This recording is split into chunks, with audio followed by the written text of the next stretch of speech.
امام ابو حنیفہ رحمۃ اللہ علیہ نے کہا تھا اذا صح الحدیث فہو مذہبی، جب صحیح حدیث آ جائے تو وہ اسی کو مان لینا۔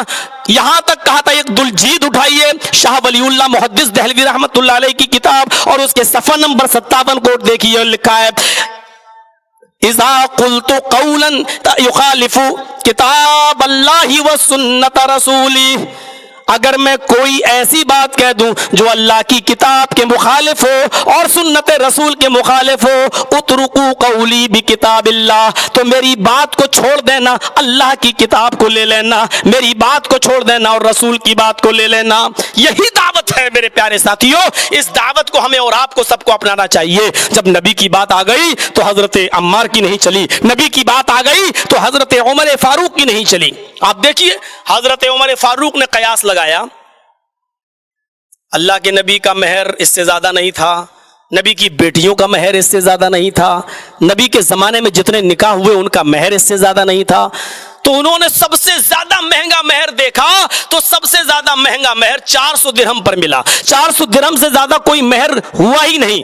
تو حضرت عمر فاروق رضی اللہ تعالیٰ عنہ نے منبر پر کھڑے ہو کر خطبہ دے دیا اور خطبے میں یہ اعلان کر دیا کہ میں نے نبی کا نکاح دیکھا ہے، میں نے صحابہ کا نکاح دیکھا ہے، میں نے نبی کی بیٹیوں کے نکاح دیکھے ہیں، میں نے نبی کی بیویوں کے نکاح میں نبی نے کتنا مہر دیا میں نے دیکھا ہے، صحابہ کے نکاح پر بھی ہماری نظر ہے، 400 درہم سے زیادہ کسی نے مہر نہیں دیا، نہ نبی نے اپنی بیویوں کو، نہ نبی کی بیٹیوں کو دیا گیا اور نہ نبی کے زمانے میں ہونے والے صحابہ کرام کے نکاح میں کسی نے دیا۔ لہذا 400 درہم تک مہر کی جو متعینہ مقدار ہے اس کو میں باقی رکھ رہا ہوں، اگر 400 درہم سے زیادہ کوئی مہر دے گا تو میں اس کو چھین لوں گا اور بیت المال میں جمع کر دوں گا جو غریبوں کے کام آئے گا۔ سنیے نوجوانوں، یہ تقریر کہاں ہو رہی ہے؟ منبر پر کھڑے ہو کر، اور کون یہ خطبہ دے رہا ہے؟ حضرت عمر فاروق رضی اللہ تعالیٰ عنہ، اور خطبے میں کیا کہہ رہے ہیں؟ خطبے میں کہہ رہے ہیں اگر کسی نے 400 درہم سے زیادہ اگر کسی نے اپنی بیوی کو مہر دیا تو وہ زائد مہر چھین لوں گا اور اس کو بیت المال میں جمع کر دوں گا، کسی بھی عورت کے پاس 400 درہم سے زیادہ مہر نہیں رہنے دوں گا، کیونکہ نبی نے اپنی بیویوں کو اور اپنی بیٹیوں کا مہر 400 درہم سے زیادہ نہیں رکھا۔ اتنا کہنا تھا۔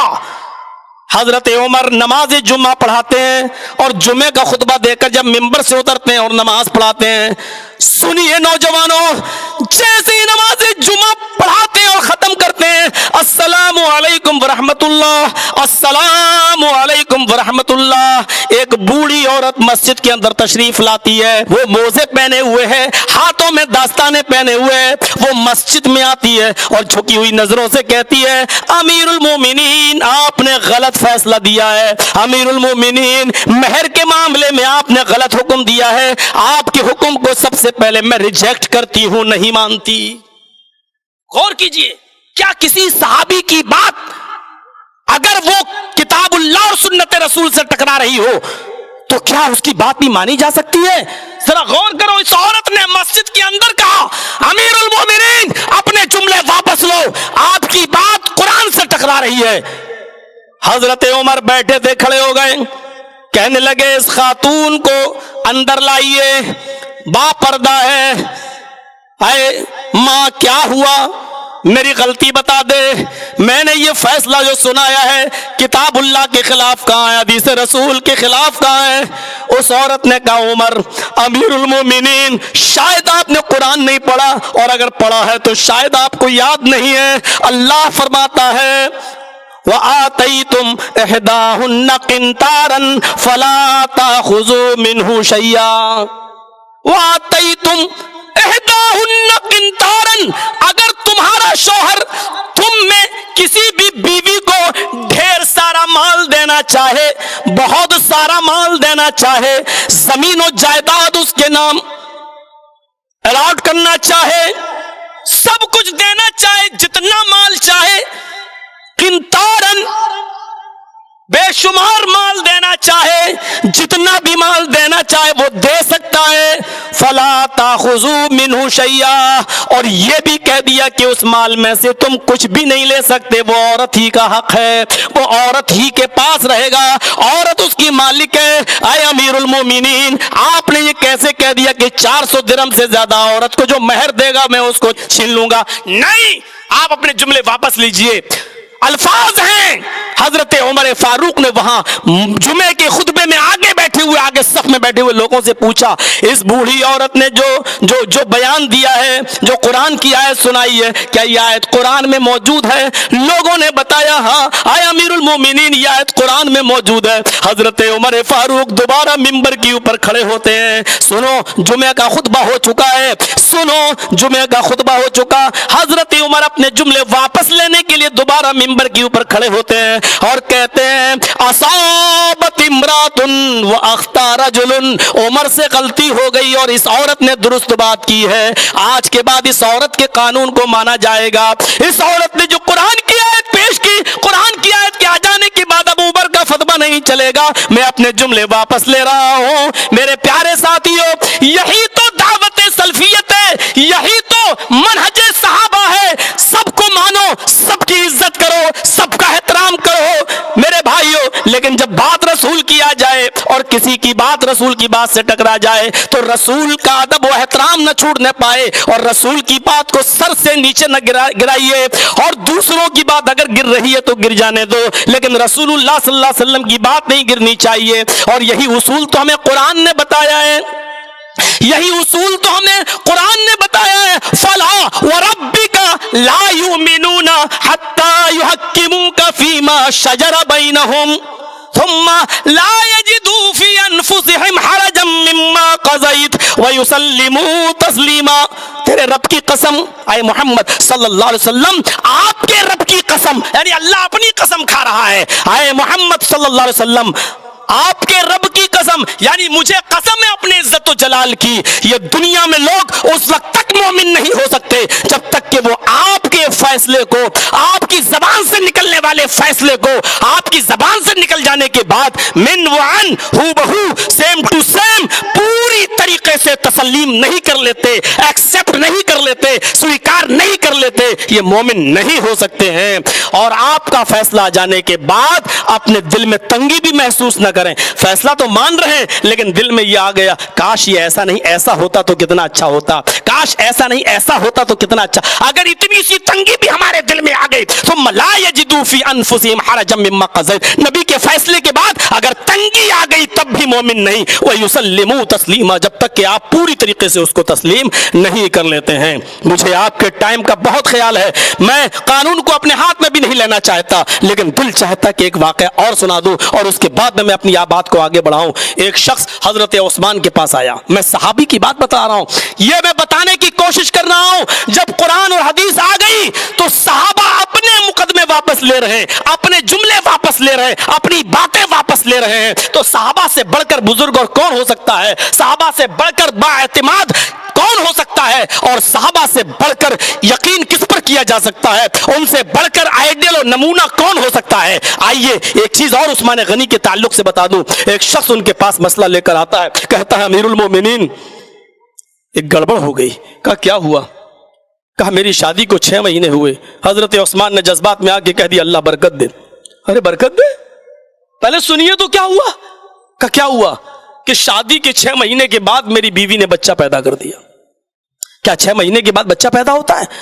حضرت عثمان کو مسئلہ معلوم نہیں تھا۔ حضرت عثمان غنی نے کہہ دیا نہیں، 6 مہینے کے بعد بچہ نہیں، تمہاری عورت زانی اور بدچلن ہے، غلط ہے۔ تو اس نے کہا یہی تو میں پوچھنے آیا ہوں، اس بچے کو میں اپنا بچہ مانوں؟ کہ نہیں، وہ بچہ تمہارا نہیں ہے۔ موقع کی نزاکت کو آپ سمجھ رہے ہوں گے، مسئلہ پوچھنے والا کیا پوچھنا چاہ رہا ہے یہ بات آپ کے ذہن میں ہوگی۔ میرے بھائیو، اس کا یہی مقصد تھا کہ شادی کے 9 مہینے کے بعد بچہ ہوتا ہے، لیکن میری بیوی نے 6 مہینے کے بعد بچہ، اس بچے کو میں اپنا مانوں یا نہ مانوں؟ یہ بچہ حلالی ہے یا ناجائز؟ اس کو میں کیا مانوں؟ حضرت عثمان نے کہہ دیا بچہ ناجائز، اور سونے پہ سہاگا۔ یہ دیکھیے کہ صبح جمعہ تھا، دوسرے دن حضرت عثمان غنی نے ممبر کے اوپر کھڑے ہو کر خطبے میں اس عورت کو سنسار کرنے کا حکم بھی دے دیا، اس عورت کو لایا جائے اور سنسار کر دیا جائے اگلے جمعے کو۔ کیونکہ اس عورت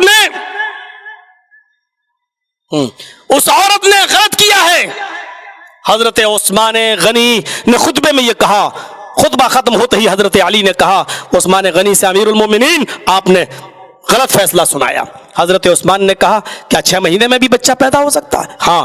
حضرت علی نے دلیل دی کہ قرآن کہتا ہے، اور سنیے دلیل، بس اب آئی ہے پرچی ختم ہونے کی۔ میرے بھائیوں سنیے اس دلیل کو۔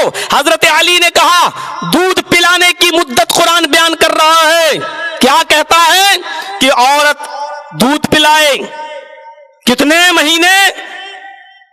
حولین کاملین، مکمل 2 سال تک۔ والوالدات یرضعن اولادہن حولین کاملین، مائیں اپنے بچوں کو کتنا دودھ پلا سکتی ہیں؟ 2 سال۔ کہا امیر المومنین دودھ پلانے کی مدت کتنی ہے؟ کہا 2 سال۔ کہا قرآن میں دوسری جگہ آیا وفصالہ فی عامین، عورتیں اپنے بچوں کا دودھ چھڑائیں 2 سال میں۔ حضرت عثمان نے کہا بات تو ایک ہی ہے، چاہے چھڑائیں یا پلائیں، یعنی 2 سال سے زیادہ نہیں پلا سکتی، 2 سال سے پہلے چھڑا سکتی ہیں لیکن 2 سال سے زیادہ نہیں پلا سکتی۔ حضرت علی نے کہا یہی تو پوچھ رہا ہوں کہ 2 سال میں کتنے مہینے ہوتے ہیں؟ کہا 24۔ کہا 24 مہینے دودھ پلانے کی ہوئے؟ کہا ہاں۔ کہا میں تو بچے کی عدت پوچھ رہا ہوں، بچے کی مدت، حمل کی مدت بتاؤ آپ، 6 مہینے کہاں ہے؟ حضرت علی نے کہا اب بتلا رہا ہوں، جب دودھ پلانے کی مدت جب 2 سال یعنی 24 مہینے، تو اللہ نے قرآن میں تیسری جگہ فرمایا ہے وَحَمْلُهُ وَفِصَالُهُ 30 شَهْرًا، حمل کی مدت اور دودھ چھڑانے کی مدت، دونوں مدتوں کو جوڑ کے کہا کہ 30 مہینے۔ کتنا؟ 30 مہینے۔ حمل کا بھی لفظ آ گیا اور دودھ چھڑانے کا۔ حمل کی اور دودھ چھڑانے کی مدت کتنی ہے؟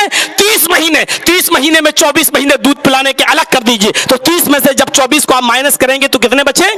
6۔ فرمایا یہ حمل کی اقل مدت قرآن نے پیش کیا۔ حضرت عثمان دوبارہ منبر پر کھڑے ہوئے اور کیا کہتے ہیں؟ اگر آج علی نہ ہوتے تو عثمان قاتل ہو جاتا، آج علی نہ ہوتے تو عثمان ایک عورت کے قتل کا، ایک عورت کے خون کا ذمہ دار ہو جاتا۔ آج علی نے وقت پر آ کر قرآن کی آیت پیش کر کے مجھے قتل کرنے سے اور خون کرنے سے بچا لیا۔ جاؤ، وہ بچہ حلال ہے اور وہ بیوی تمہاری ہے، شادی کے 6 مہینے کے بعد بھی بچہ پیدا ہو سکتا ہے۔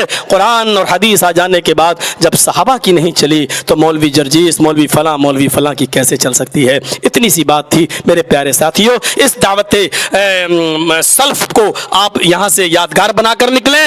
اللہ سے دعا کرتا ہوں کہ بار الہ ہم تمام لوگوں کو دعوت سلف کو زندہ کرنے کی توفیق عطا فرمائے، کتاب و سنت سے محبت کرنے کی توفیق عطا فرمائے، اور جب تک زندہ رکھے اسلام پر زندہ رکھے، اور جب خاتمہ ہو تو ایمان پر ہمارا خاتمہ فرمائے۔ وما علینا الا البلاغ المبین، وآخر دعوانا الحمد للہ رب العالمین۔ السلام علیکم ورحمۃ اللہ وبرکاتہ۔